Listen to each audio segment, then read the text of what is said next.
Pois é, e a sentença já está dada, né? Por 3 votos a 1, a primeira turma do Supremo Tribunal Federal formou a sua maioria para condenar Jair Bolsonaro por suposto golpe de Estado. Olha só, pessoal, o julgamento ainda está em andamento, porém, com 3 votos a 1, já formaram a maioria.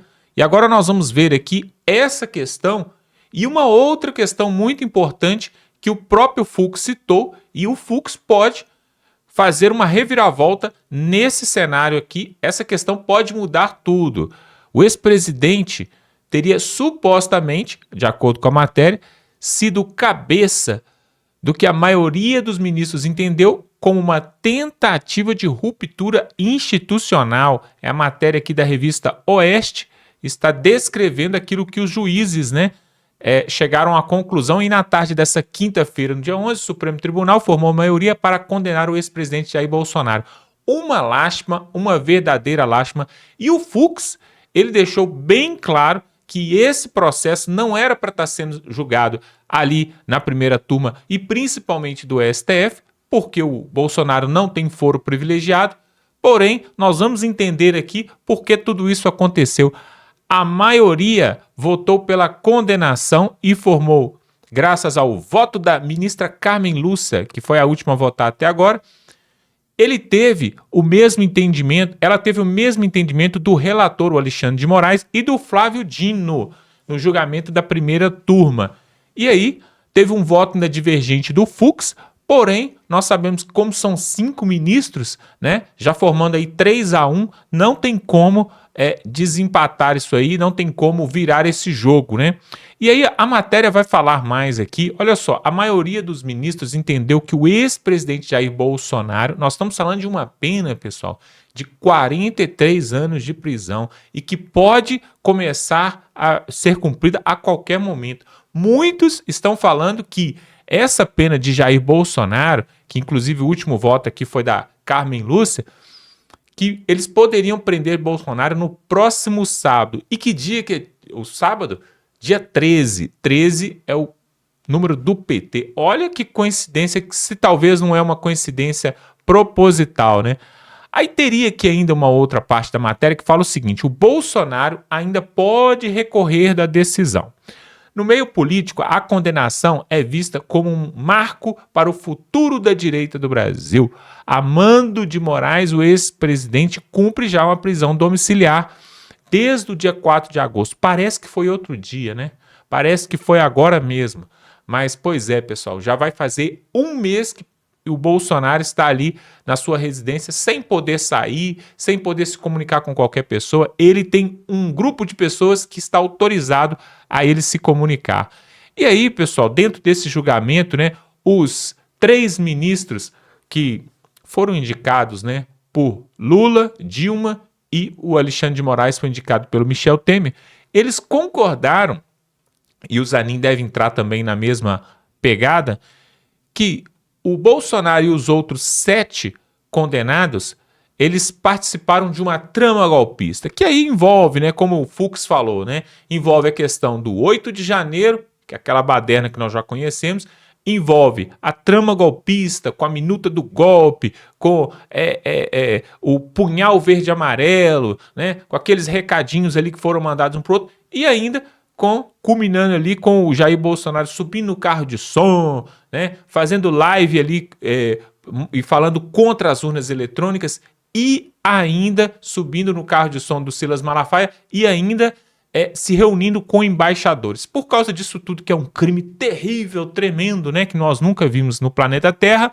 ele pode ser condenado a 43 anos. Na verdade, de acordo com isso aqui, que já chegamos à conclusão de que foi mesmo condenado. E aí nós temos, no meio desse processo, nós temos o Alexandre Ramagem, aquele que o Bolsonaro queria colocar na presidência ali, na diretoria da PF, e que o Moraes não deixou, E ele então é deputado pelo PL, pelo Rio de Janeiro, mas ele trabalhava na ABIN, na agência de inteligência. Então, por isso que ele foi colocado nesse processo, porque de acordo com o Moraes, a ABIN foi utilizada para monitorar o Moraes e outros mais que seriam até executados em praça pública.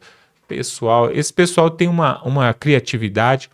O Almir Garnier, que é um almirante e ex-comandante da Marinha, eu não sei o que esse Almir está no meio desse processo, porque não tem nada escrito dele, ele apenas participou de 2 reuniões com Bolsonaro e os outros generais, mas não tem prova nenhuma contra ele. E ainda o Anderson Torres, né, esse sim, o ex-ministro da Justiça, secretário de Segurança Pública do Distrito Federal, aquele que quando ele foi sair do Brasil ali no aeroporto, ele tentou pegar o passaporte, jogar na lata de lixo, mas aí pegaram ele e não teve jeito. O Augusto Heleno, né, general de 4 estrelas, olha que absurdo, pessoal, um senhor de idade, né, general de 4 estrelas, iria dar o golpe no Brasil? Que golpe que é esse, pessoal? É o golpe do batom, né, como muitos falam. Mauro Cid, que era o assessor ali, o secretário de Jair Bolsonaro, que deu 8 delações diferentes uma da outra, 8, e aí eles ainda consideram essa delação. É engraçado, né? Porque em qualquer processo judiciário comum que a gente vê por aí, quando se diverge a delação, a primeira, da segunda, a terceira, já anula tudo. Aqui nós temos o senhor Mauro Cid com 8 delações diferentes, e eles escolheram uma delas, né? Sortearam ali, fizeram um sorteio, deve ter sido.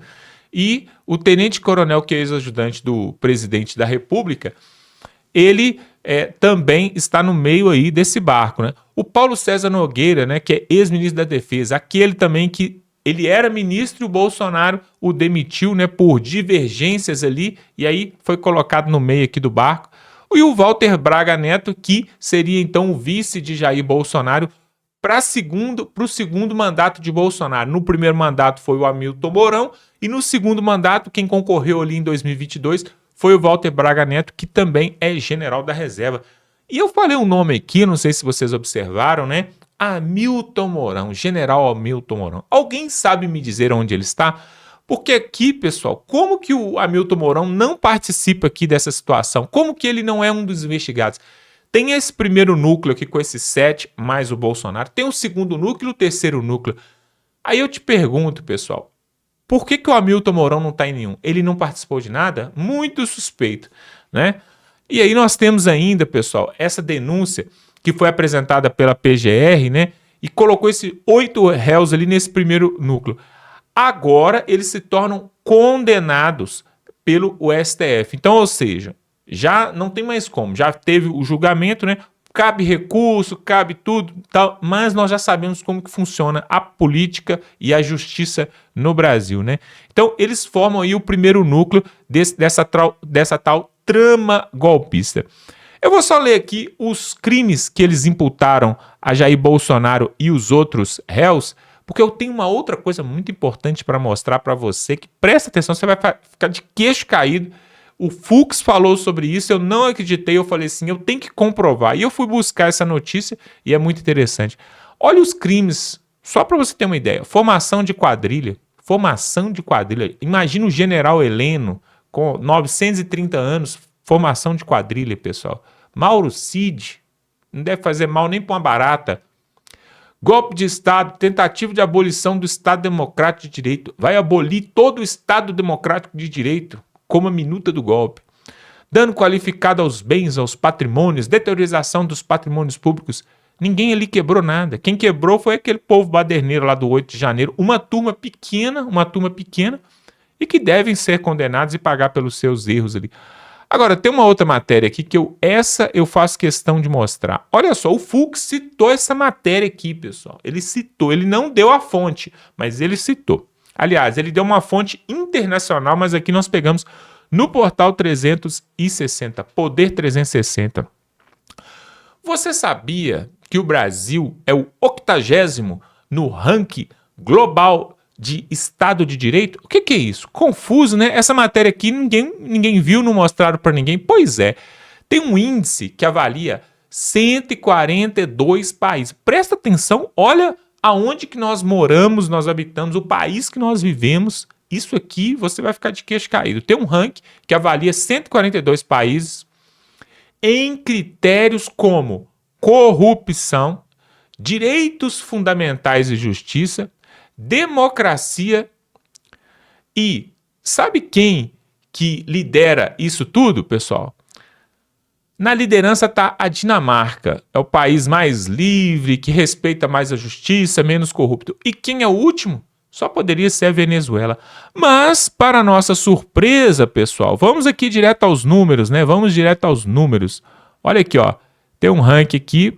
Vou mostrar aqui, ó. É de cair o queixo, pessoal. Olha o Brasil. Tá aqui, ó. Ranking Brasil é o 80º no ranking de Estado de Direito. Olha só, a Venezuela vem em último aqui, ó. Deixa eu subir um pouquinho aqui. A Venezuela vem em último e o Brasil em 80º. A Dinamarca em primeiro, Noruega, Finlândia, Suécia. Não é Estados Unidos, não é Inglaterra, não. São esses países pequenos aqui. Mas lá embaixo nós temos Brasil, Colômbia, Paraguai, México, Bolívia e a última aqui é a Venezuela. E tem um outro ranking aqui que também é muito interessante. Preste atenção, olha só. Olha isso aqui. Presta atenção, o judiciário brasileiro é o mais parcial do mundo. Aí fizeram aqui essa pesquisa. Quem está em primeiro como o judiciário mais parcial? O que é parcial? O que você entende por parcial, né? Coloca aqui nos comentários. O país empata apenas com Venezuela neste ranking. Olha aqui, em primeiríssimo lugar. Finalmente nós ganhamos alguma coisa. Em primeiríssimo lugar como o judiciário mais duvidoso.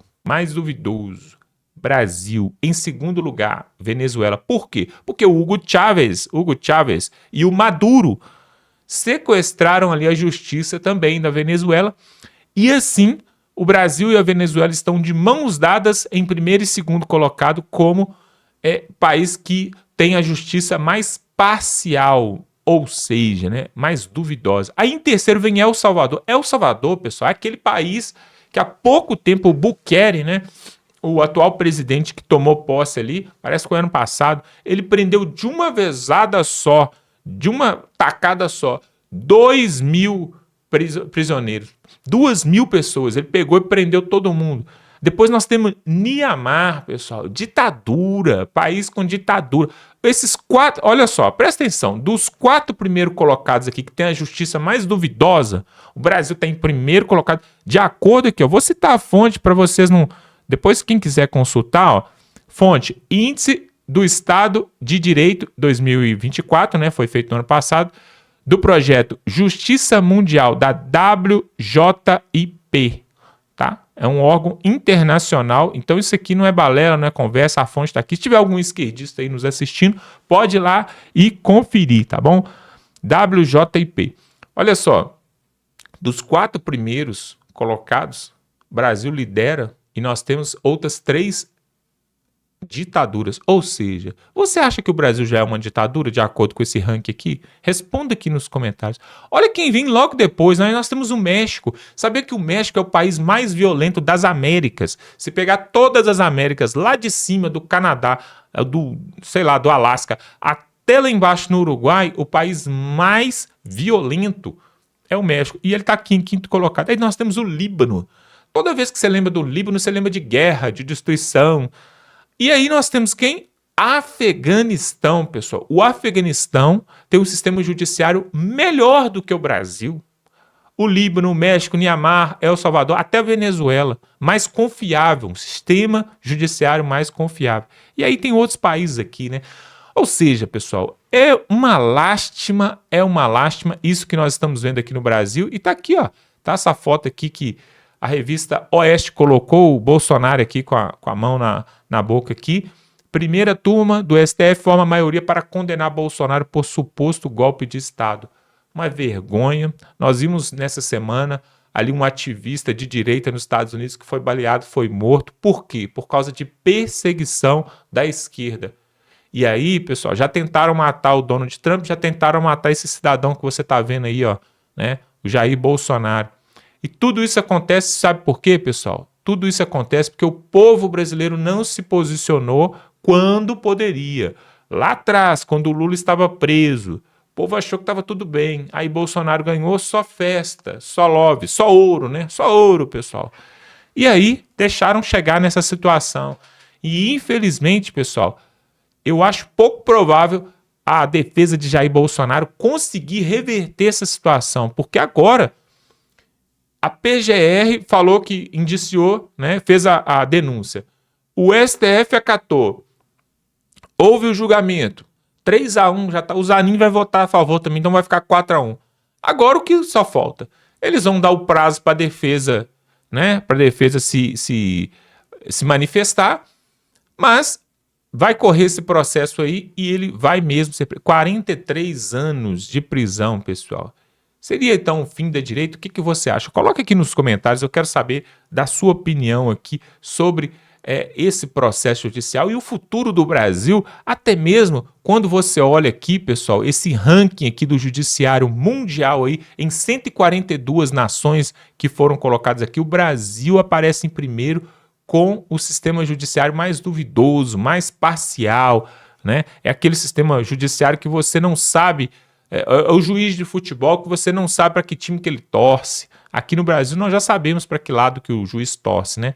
E aí, pessoal, fica aqui a nossa indignação, mesmo vendo o Fux falando tudo que o povo brasileiro gostaria de ouvir, o voto do Fux ali durou quase 11 horas, né? Tirando ali os intervalos, quase 11 horas, pessoal.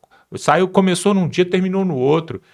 Tudo isso para poder falar de todos os abusos e toda a pouca vergonha que nós temos visto no Brasil. E ele comparou com outras ditaduras e falou que o que acontece aqui acontece lá também em outras ditaduras. E mesmo assim, pessoal, parece que os ministros estavam com tampão no ouvido e condenaram aí Jair Bolsonaro, né? Cerca de 43 anos de prisão. Pessoal, nós vamos ficando por aqui e nós vamos continuar cobrindo a política, nós vamos continuar cobrindo tudo, por isso eu quero te convidar para se inscrever. Se inscreva aqui, por quê? Enquanto a vida ainda há esperança, né, pessoal? Não vamos jogar a toalha, vamos continuar, tá bom? Vamos ficando por aqui e até a próxima.